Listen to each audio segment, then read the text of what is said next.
Hey, welcome back to the channel. This is Getting in the Game. I'm Dennis Alstra, and today's video is about match drilling the center skins to the spar. And we've already done a video on that on the other wing, so this is going to just be more of a documentation.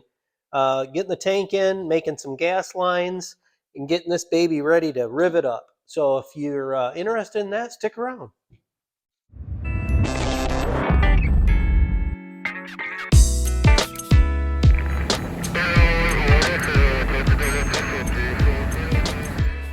Another quick tip while I'm doing this, I see a lot of people online doing this. Well, that doesn't lay flat. It really puts a lot of tension on your skin. Try hooking behind into one of the loops and leaving this one up. Now this is able to lay flat and it won't put extra tension in hot spots on your cardboard or your protective material. Okay, the answer to the question was, before I had tension on it, just the clecos and everything, I put a round mark in each hole so I could see it clearly. And then I put a significant amount of tension on this, and it didn't move at all. Yeah, that hole that didn't move. It didn't move a 64th. So I would say it's okay to leave the tension off, let it settle in where it is, and it's being happy and under the pressure that these are putting across the road. Another real handy hint, instead of just putting this around here and putting tension on it and taking a chance of wrinkling a corner, just take something and it'll set that out so that it's on about a 30-degree angle away from the skin. I don't think you have to cut a piece exactly the same width, which would be ideal, but just tape that in place too so it don't slide down while you're on the other end messing around and get on your, how would I know that happens? Tripod out and the laser out. Can't do enough leveling at this point. Hope you can see this, but real quick on how to set up your laser. It's always nice if you turn it on and it moves a mile away from when it's locked. Now that it's on, hopefully you can see that it's close to that top skin. When we lock it, it only moved up a millimeter. So I'm going to move it down slightly and then turn it back off, or the lock I mean. And that's it. Now if you were to start it and it was, here's a really wild look. If it was way over there, let's say unlevel, and you pull it, you turn it on, and it just levels.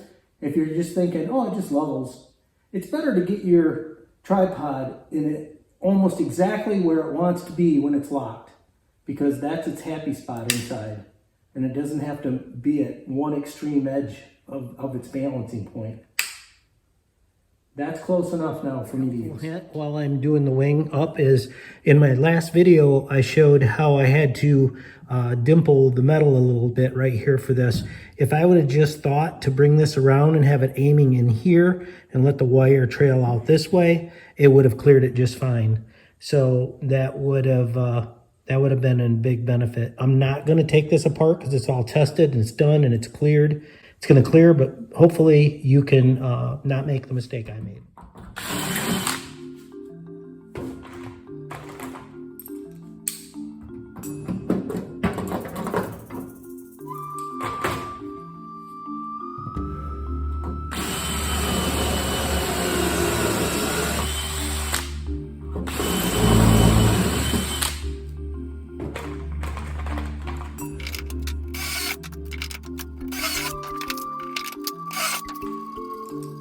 One at a time.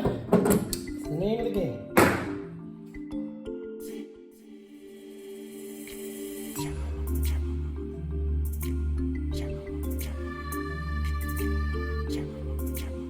Yay, we got to every other. So now we're gonna size up for the main beam. Lots of drilling, lots of cleaning.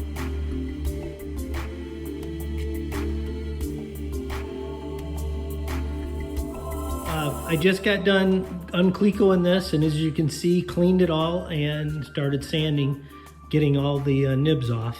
The next thing, might as well do that here because it's supported really well, and that worked out really good. But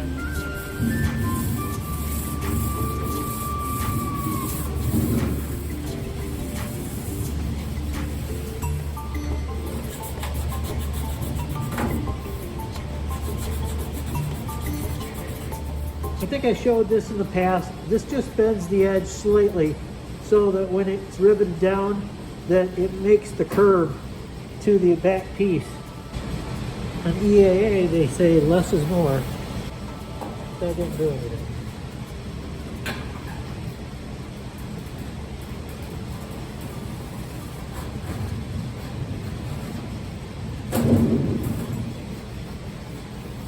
You can feel it, it's there.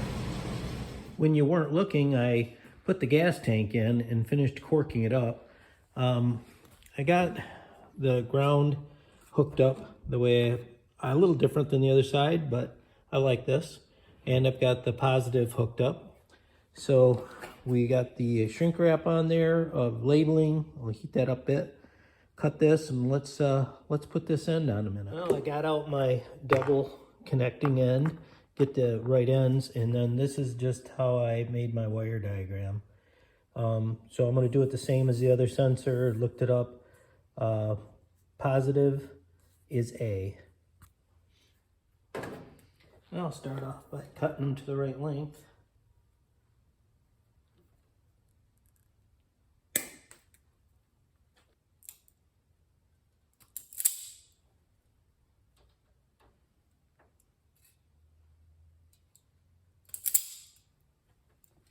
First thing I'm going to put on my line is a little to tighten up the wires in the back, a little shrink wrap would be help support the wires where they go into the plug. And then these little water seals. Positive is going to A. These happen to be labeled. Not all of them are labeled. So that's why I drew diagrams so I can see what side's up and which side's what. This says A on it, on this side, so we're good to go there. And I said positive is A. I'm gonna leave quite a bit here for a service loop. Hopefully that will work out good. If not, that'll shove back in just fine. This one, I got the right one finally, does both of them at once. It pinches this onto the water seal and the back of the Teflon coating on the wire, and this is for the wire. So I set it up in there and it does both at once. The first time you do this, you get these in there and you don't like the way it is, it does have a little switch here to pop it back open because it ratchets shut. Yeah, this is the one.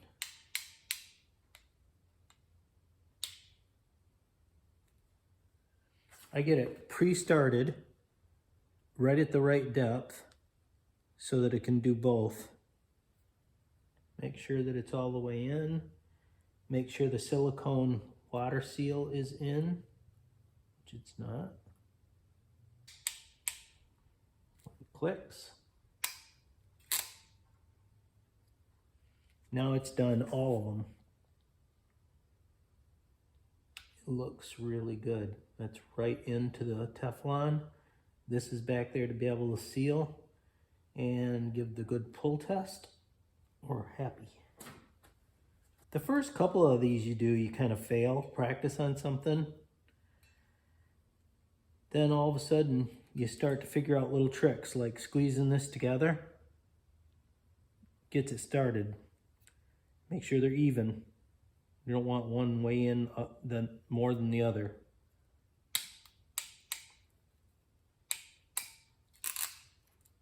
All right, those are done. Nerve-wracking, but done. Double checked my picture. The male is going on this side. And I said positive to A. And then I like to put this piece of shrink wrap right up near the back.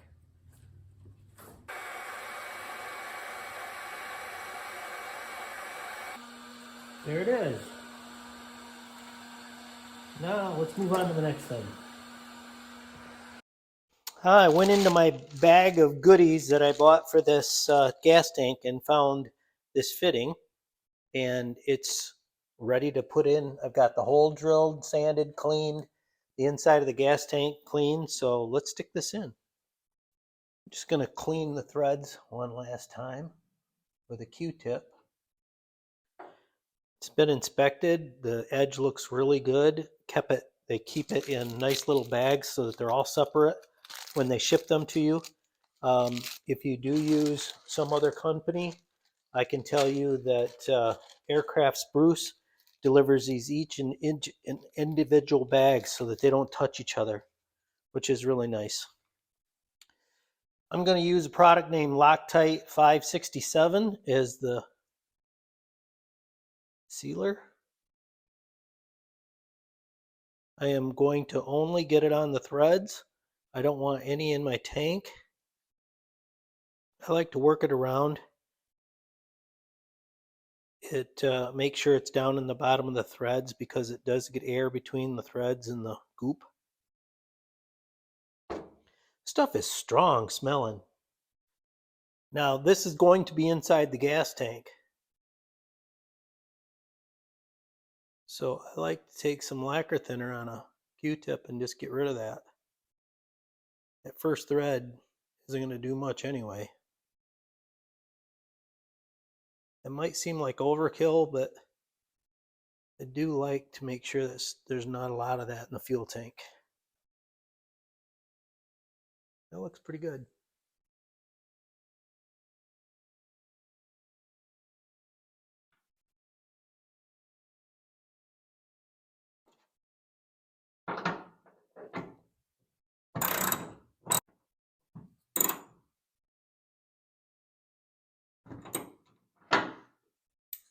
Boy, that stuff stinks.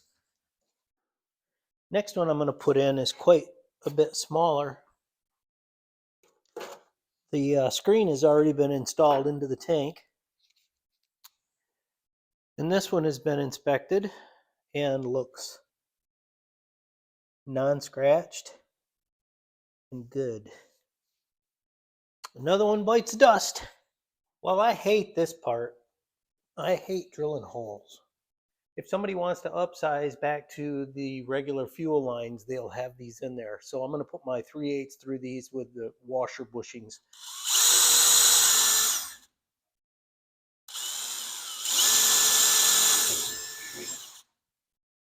All right, now let's go look in the paperwork and see what size hole it's got to be. It's a 22 millimeter hole, so it's going to get into both of these reinforcements. And it's an optional return line, it says.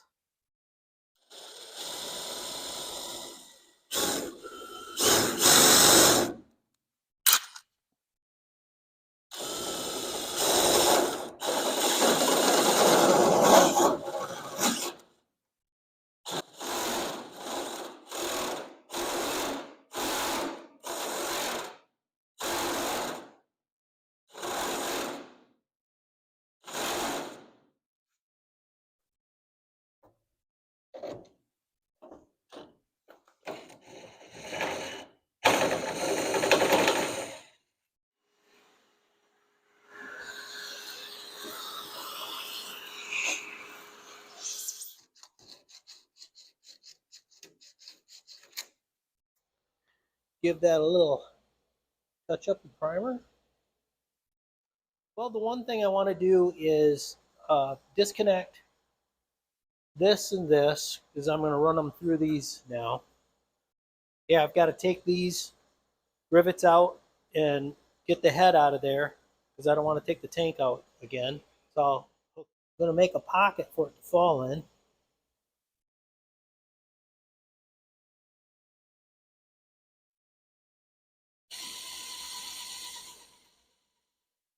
This elf hammer comes in awfully handy.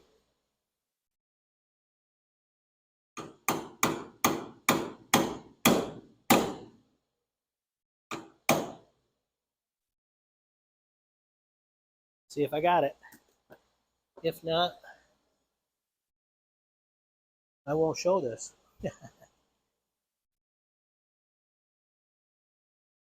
there it is. Yay! Now let's make some gas lines. plan on supporting it like the other one right on this. That's getting close. All right. Make it too big, it won't fit down inside those threads. This is where I have no gauges or anything to tell me. That's looking good. Okay, that was exciting. Got it bent, hooked to the side, through here. This round's more than my other one because I was using a pipe bender, and it turns it really fast. I would have liked that to sweep maybe a little more, but it's okay. Got my brackets on, got the rivet that we had to take out it back in, and these two rivets in, and the spacer between the grommets so that it doesn't rattle in there, and wire tied it on each side so that the spacer doesn't move, and put the end on. So now I'm going to start on the other one. Well, that took me forever, but we finally got it. That one's a hard one to get because you want it really tight because I've got all this stuff I have to put on it. And I want it out of the way of when I'm working on this nut right here. And I aimed it down slightly so when I come in with the hose, I can put it as low as possible. This one's just fine. I really like it. I like this. I'll take a film of it so that I can see. I put a piece of hose around it and clamp that on there. Couldn't come out very far right here because it wants to turn that bend right away. So that was difficult, but anyway, one more is done. Testing it for leaks. Just exactly what you don't want to see. I had a little bubble coming out around here, the tiniest of bubbles, and it stopped, but I took it back apart, cleaned it, and put it back together and retorqued it to 5 inch-pounds more than what we were going for, and retorqued these to the same. I was on the low end. Now I'm on the middle of what they recommend, and it stopped. So I'll check it again later. Well, I put my little caps on now. Everything's double checking out. Really smack this all up with good dielectric on all of it. Try to keep any moisture or air out of there. So now just more cleaning because a little bit more has been in there from drilling this hole. More cleaning and time to put the skins on. Today was just a big day of checking everything and resanding all the seams and priming the backs. And I got the skins on after that last little footage I just did. Cheers to getting today's that far.